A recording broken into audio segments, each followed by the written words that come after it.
ჩვენ მოვისმინეთ ძალიან ნათელი განაცხადი ამერიკის შეერთებული შტატების სახელმწიფო მდივნისგან,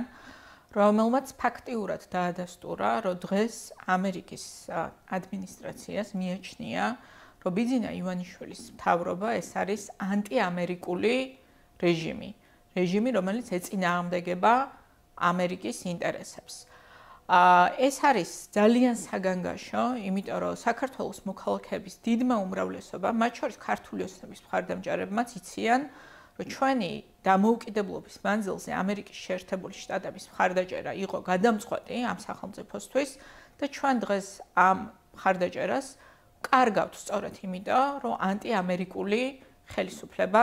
მართავს ქვეყანას. ის ძალიან უსუსური პროპაგანდა, რომელიც ქართულმა ოცნებამ გუშინ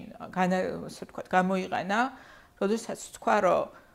სახელმწიფო მდივანმა არ დაადასტურა, რომ მათ ინტერესებში არის ამ რეჟიმის, ასე ვთქვათ, დასჯა, რომ ამაზე ჯერჯერობით არის მსჯელობა, ეს მხოლოდ უნდა იყოს დადასტურება ყველასთვის, რომ ამ რეჟიმისთვის პრობლემას არ წარმოადგენს ის, რომ ისინი არიან აღქმული, როგორც ანტიამერიკული მთავრობა, იმიტომ რომ რუსეთი დიდი ხანია ცდილობს ამ ქვეყანაში სწორედ მსგავსი ხელისუფლების მოყვანას ქვეყნის მართვის სადავეებში